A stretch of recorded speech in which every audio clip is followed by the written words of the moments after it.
Hello, book lovers and non-native English speakers and English learners. Welcome to our January and February live read along. I'm Lydie Bureau, an English teacher in France and also the founder of Lydie's Book Club, a book club for learners of English. In this book club, I host live readings and discussion workshops on adaptations of classics of literature and contemporary novels in their original text. I also tend to prioritize books that are written by women. Each month, we read and explore a different book for all levels of English. And each week, I also host live reading sessions on Instagram and Zoom for free. So if you want to be able to attend those live readings on Zoom, you just need to subscribe to the newsletter and get the free Zoom link. Also, 3 times a month with the members of the book club, we meet in a live discussion workshop via Zoom to discuss the chapters read over that week. And to be able to attend those live discussion workshop, you just need to become a member of the book club. And this way, members can improve their speaking and reading skills, and you will also be able to develop your critical thinking skills. And it's a fantastic way to engage with the community as well, and meet other non-native English speakers. You will be able to share your thoughts and decide on the next book to read as well. I will talk more about it at the end of this live reading. Since January, we've been reading this book. It ends with us in its original form because this is a contemporary novel. So there are no adaptations, and it's an easy read if you have a B2 plus C1 level in English, then it's perfectly fine. You can definitely read this book. Oop, sorry about the noise. Um, so if you want to, so this book was written by Colleen Hoover. She's an American writer, and this book was published in 2016. So if you want to know more about this book and its author, Colleen Hoover, then I invite you to listen to the podcast episode 29 of the podcast Read in English. This is the Book Club podcast, and it's available on YouTube and Spotify. So today it is our last live reading session of It Ends With Us. This is it. We're done with the book. So we are going to read the epilogue today, and that's it. And this Saturday, I will host our final live workshop discussion workshop to talk about the last chapters, so from 29 to the epilogue. So we are closing the chapter on this live reading that we've been doing for the past 2 months. And this is it. All good things have an end. So before I get started with the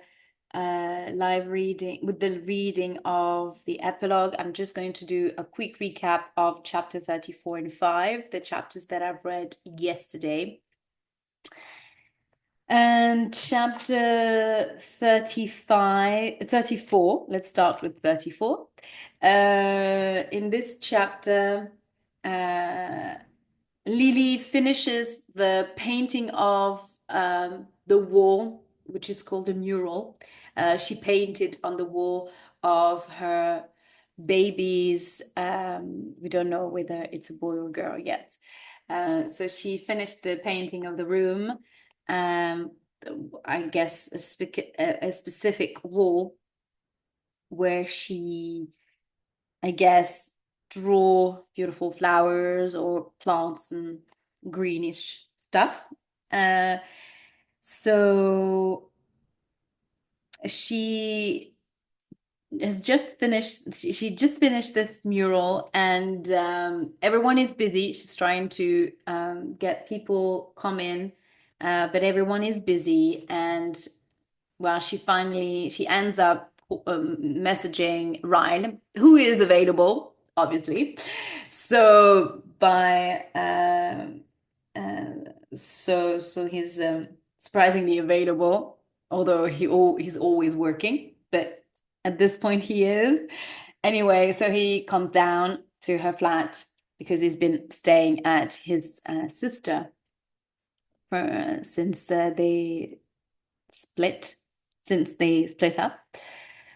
And he's very proud of her, is in awe of what she's been doing all on her own with the rearranging of the flat and the bedroom.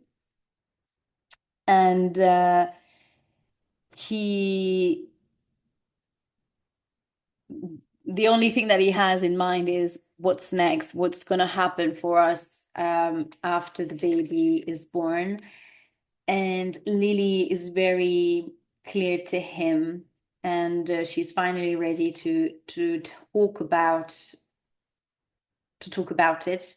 And basically, she's saying that he's going to have to be really patient with her because she has completely lost trust in him, and he will have to be very patient with her so that they can rebuild a form of a relationship and rebuild trust with him. And let him spend time with their baby, because she's worried that he will lose control with her, and that he would hurt. She's worried that he's going to hurt the baby. Sorry, spoiling. That he's going to hurt that child. After that, Ryle asks about what's gonna happen, and he agrees everything to what she said. He says, "This is on your terms. I completely agree with you." So that's good. And after that, he's asking the burning question that he has been thinking for weeks and months, is what is happening to them, to their relationship, and where are they?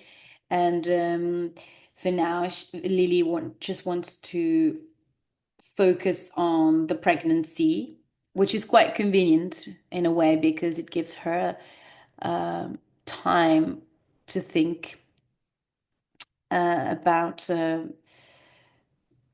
the future of what could happen in the future with both with the marriage with their marriage, and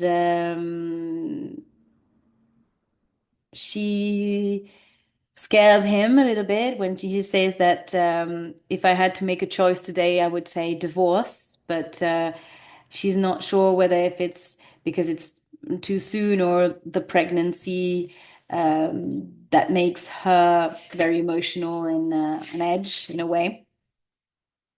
That she'd rather not want to take that decision now.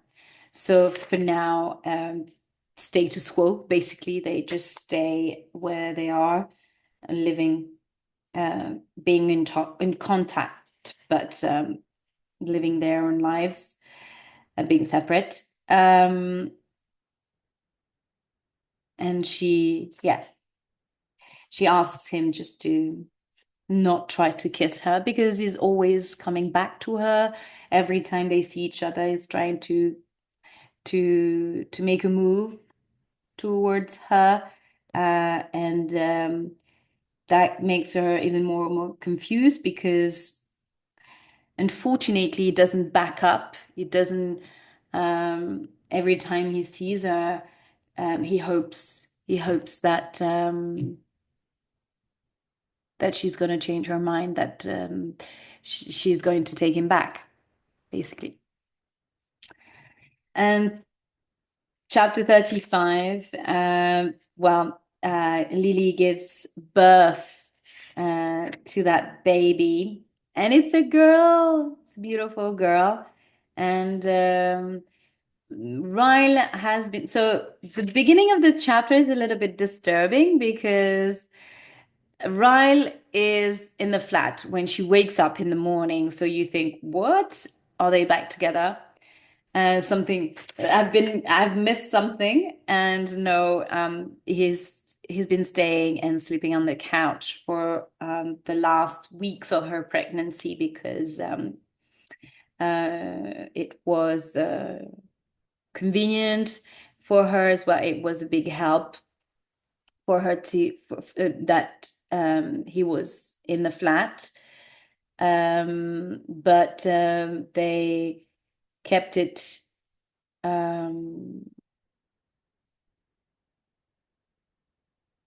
as they kept their relationship distant because she tried to avoid any moments where they could just only be together and it would feel like they were living as a couple. So she has spent a lot of time with Elisa and Marshall. They've been eating together and spending time together, but not just the two of them. So so Ryle has just been staying on the couch, well, sleeping on the couch, so she could have the guest room. And the room where they used to sleep, their bedroom, is now the baby's room. So the birth was quite well described, and Ryan was present during the birth, and there is quite a funny moment as well when she's about to give birth, and they decide to name the baby Emerson, which is a reminding of Ryle's brother. It was the name of Ryle's brother, and Lily decides to name their little girl Emerson, which seems to be like a unisex name, I guess, and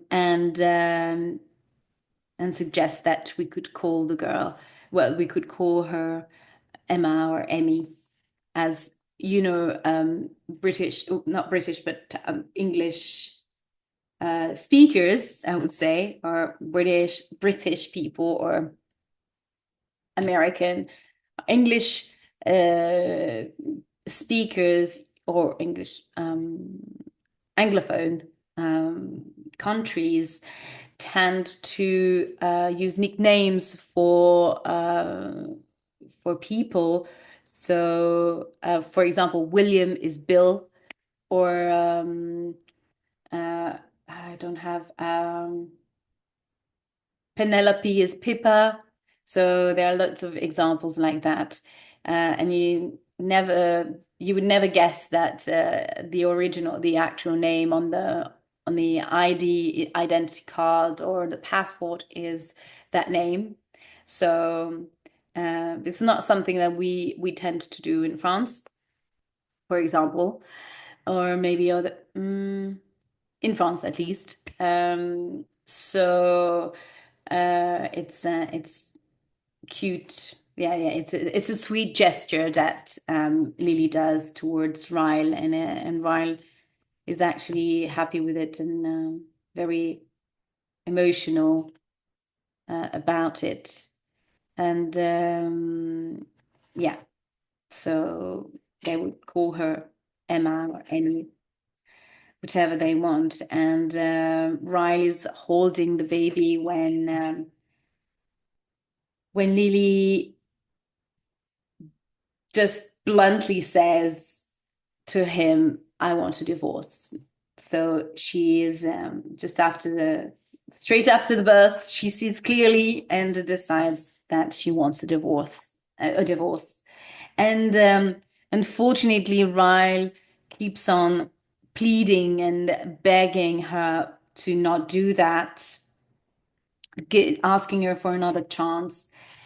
But she's made up her decision, and she's saying to him, what would you say if your girl, if your daughter would say to you that she's been hit by her boyfriend? What would you say to her? She trying to make him understand her point of view, and eventually he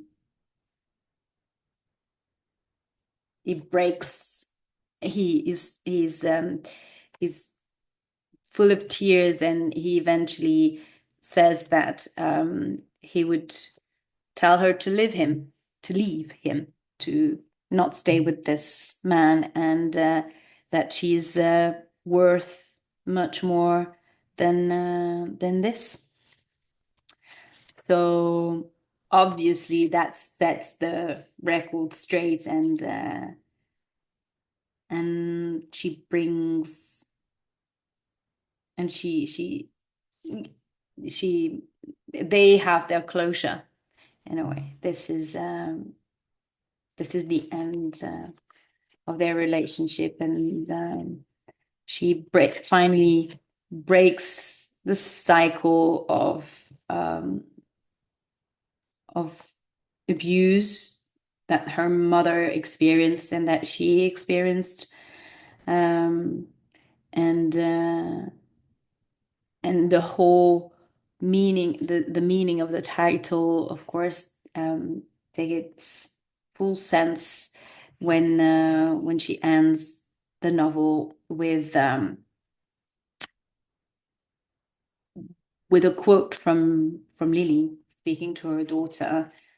My mother went through it. I went through it. I'll be damned if I allow my daughter to go through it. I kiss her on the forehead and make her a promise. It's up. It stops here with me and you. It ends with us.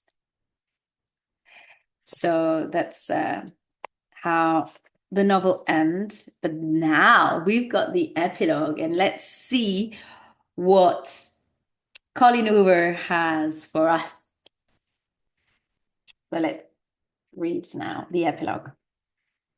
I push through the crowds of Boylston Street until I get to the cross street. I pull the stroller to a crawl and then stop at the edge of the curb. I pull the stop of it back. I pull the stop of it back. I pull the top. Sorry. I pull the top of it back and look down at Emmy. Okay, so she's gonna call her Emmy. She's kicking her feet and smiling like usual. She's a very happy baby. She has a calm energy about her, and it's addictive. How old is she? A woman asks. She's standing at the crosswalk with us, staring down at Emerson appreciatively. 11 months. Also, it's almost a year. It's been almost a year. She's gorgeous, she says. Looks just like you. Identical mouth. I smile. Thank you. But you should see her father. She definitely has his eyes. The sign flashes to walk, and I try to beat the crowd as we rush across the street. I'm already half an hour late, and Ryle has texted me twice. He hasn't experienced the joy of carrots yet, though. He'll find out today just how messy they are, because I packed plenty in her bag. I moved out of the apartment. I moved out of the apartment Ryle bought when Emerson was 3 months old. I got my own place closer to my work, so I'm within walking distance, which is great. So she moved out from that flat. that he had bought. Ryle moved back into the apartment he bought, but between visiting Elizabeth's place and Ryle's days with Emerson, I feel like I'm still at their apartment building almost as much as I'm at mine. Almost there, Amy. We make a right. We make a right around the corner, and I'm such in a rush. A man has to step out of our way and into the wall just to avoid being plowed over. Sorry, I mutter, ducking my head and making my way around him. Lily?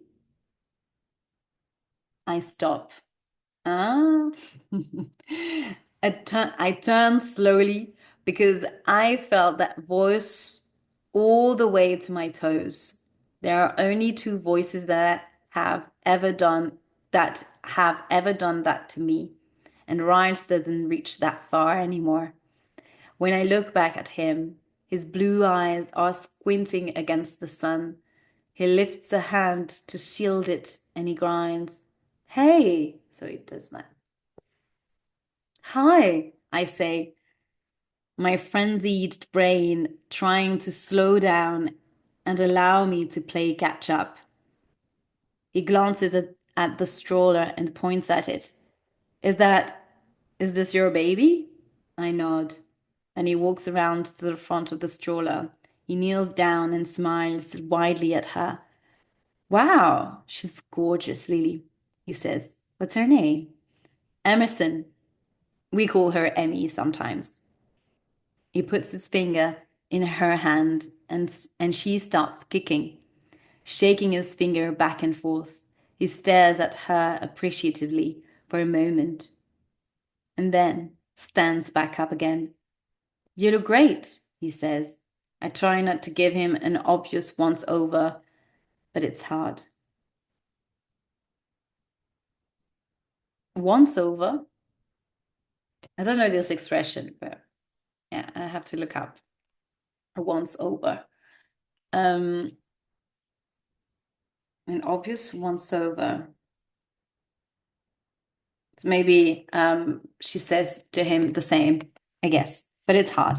He looks as good as ever, but this is the first time seeing him that but this is the first time seeing him that I'm not trying to deny how gorgeous it turned out to be. A far cry from that homeless boy in my bedroom, yet somehow still exactly the same. I can feel the buzz of my text message going off in my pocket again. Ryle. I point down the street. We're really late, I say. Ryan has been waiting for half an hour. When I say Ryan's name, there's a sadness that reaches Atlas's eyes, but he tries to disguise it. He nods and slowly steps aside for us to pass. It's his day to have her. I clarify, saying more in those 6 words than I could in most full conversation. I see the relief flash in his eyes. He nods and points behind him. Yeah, I'm running late too. Opened a new restaurant in Boristone last month. Wow, congratulations. I have to take mom there to check it out. I'll have to take mom there to check it out soon. He smiles. You should. Let me know, and I'll make sure. And I'll make sure and cook. Okay. You should. Let me know, and I'll make sure and cook for yourself, for you, myself, and make sure and cook. And I'll make sure and cook for you, myself. Yeah, the typo is strange here. Well, the structure of the sentence, and I'll make sure to cook for you myself, I would say. Anyway, maybe it's a proofreading issue here. There's an awkward pause, and then I point down the street. We have to go, he says with a smile. I nod again and then duck my head and continue walking. I have no idea why I'm reacting this way. Like, I don't know how to hold a normal conversation. And I'm several yards away. I glance back over my shoulder. He hasn't moved. He's still watching me as I walk away. We round the corner and I see Ryle waiting beside his car outside the floral shop. His face lights up when he sees us approaching. Did you get my email? He kneels down and begins to unstrap Emerson. Yeah, about the playpen recall. He nods as he pulls her out of the stroller. Didn't we buy one of those for her? The playpen recall? I don't know. I press the buttons to fold the stroller and then walk to the back of his car. Yeah, but it broke like a month ago. I threw it. I threw it in the. What is this? A playpen. Playpen. Okay. Yeah, but it broke a lot. But it broke like a month ago. I threw it in the dumpster. Sorry. He pops the trunk and then touches Emerson's chin with his fingers. Did you hear that, Emmy? Your mummy saved your life. She smiles at him and slaps playfully at his hand. He kisses her on the forehead and then picks up her stroller and tosses it in the trunk. I slam the trunk shut and lean over to give her a quick kiss. Love you, Emmy. See you tonight.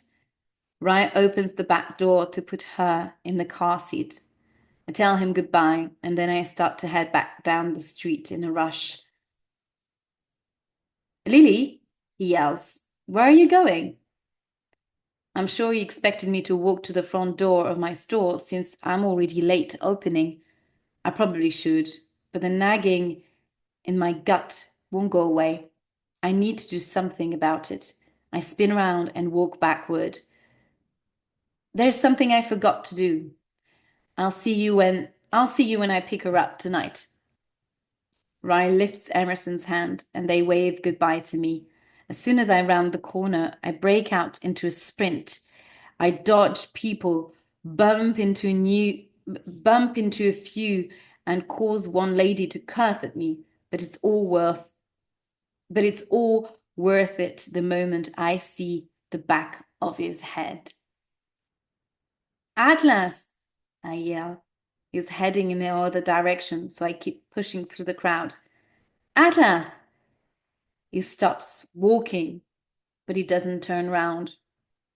He cocks his head like he doesn't want to fully trust his ears.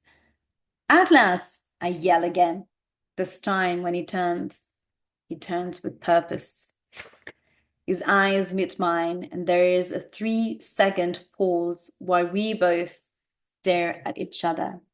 But then we both start walking toward each other, determination in every step. 20 steps separate us. 10, 5, 1. Neither of us takes that final step. I'm out of breath, panting, and nervous. I forgot to tell you Emerson's middle name. I put my hands on my hips and exhale. It's Dory. He doesn't immediately react, but then his eyes crinkle a little in the corners. His mouth twitches like he's forcing back a smile. What a perfect name for her. I nod and smile, and then stop. I'm not sure what to do now. I just needed him to know that. I'm not sure what to do now. I just needed him to know that. But now that I've told him, I didn't really think of what to do or say next. And I nod again and then glance around me, throwing a thumb over my shoulder. Well, she does like that. Well, I guess Atlas step forward, grabs me, and pulls me hard against his chest. I immediately close my eyes. Then he wraps his arms around me. His hand goes up to the back of my head, and he holds me still against him as we stand, surrounded by busy streets, blasts of horns, people brushing us, people brushing us as they pass in a hurry. He presses a gentle kiss into my hair, and all of that fades away. Lily, he says quietly, I feel like my life is good enough for you now. So, whenever you're ready, I clench his jacket in my hands and keep my face pressed tight against his chest.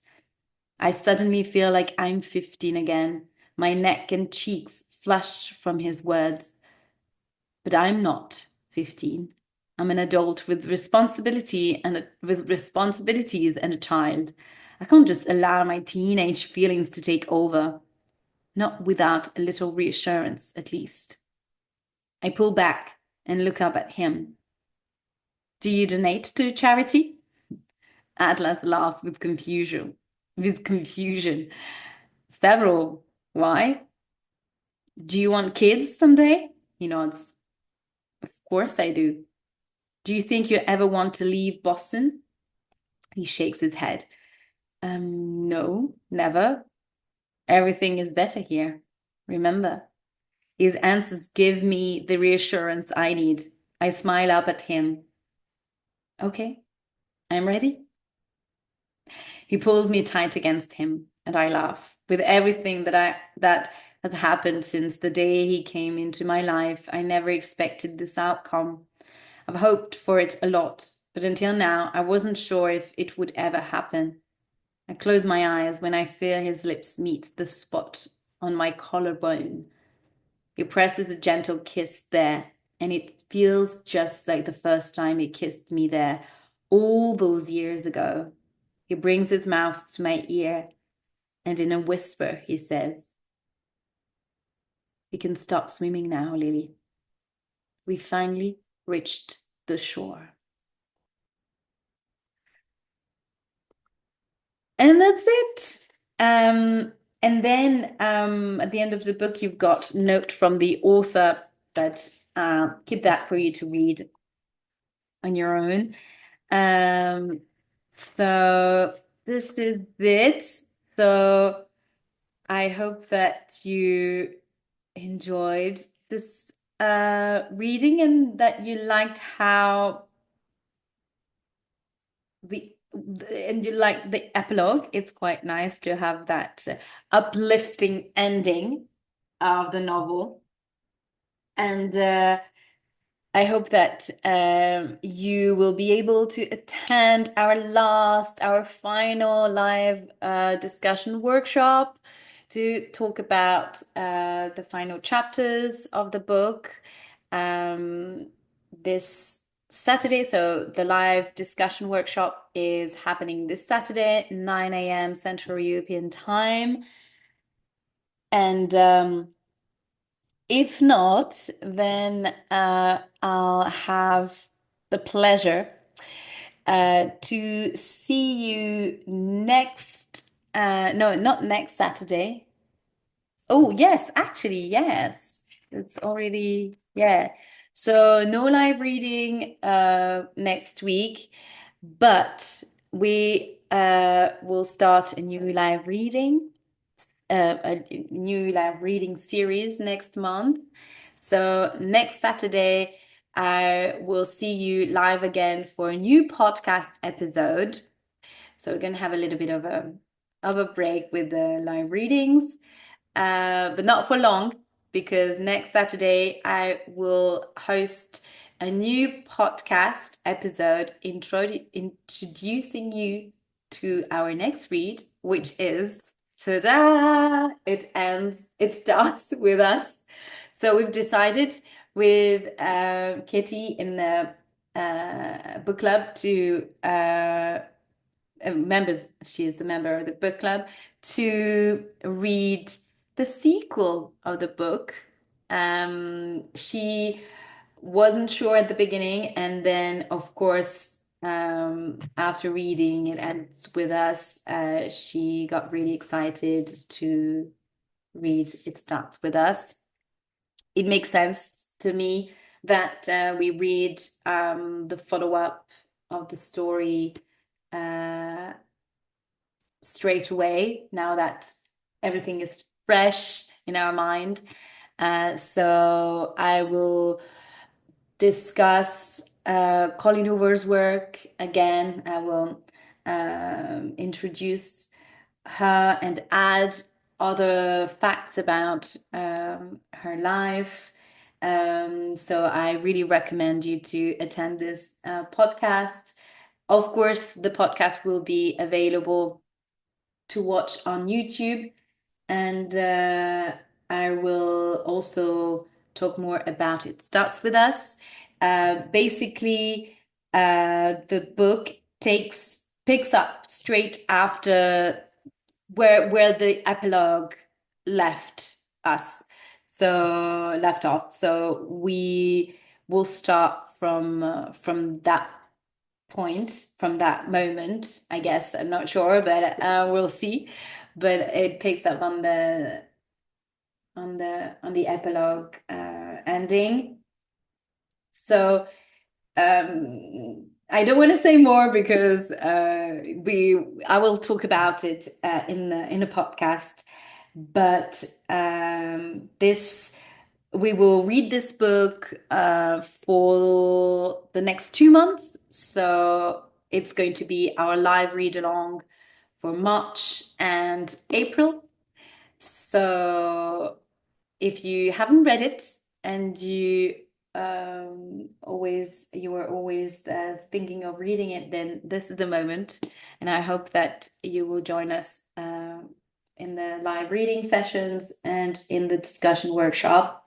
I will soon send the newsletter with with the schedule of all the live reading session and workshops. And I'm really excited to be reading this book because apparently they were thinking of releasing a new movie, where the movie for this book, but knowing what is happening with the cast and everything, not sure when we're going to see this film, and it's nowhere near the details and the quality of the book, of course. So I guess if you want to know what's happening with Atlas and Lily, because this is uh, the what this book is mainly about. It's based around their relationship. So I guess best is to read the book. So thank you again for watching this video, for sharing or subscribing to the channel. Thank you so much. And of course, if you have any comments, please leave your comments. I'd love to hear what you have to say about the reading, about the book, about the book club, whatever. So I will see you next Saturday at 6:30 p.m. live on Instagram and Zoom for the new podcast episode of It Ends With Us and Colleen Hoover. And that's it for me. Have a beautiful rest of the day. Bye.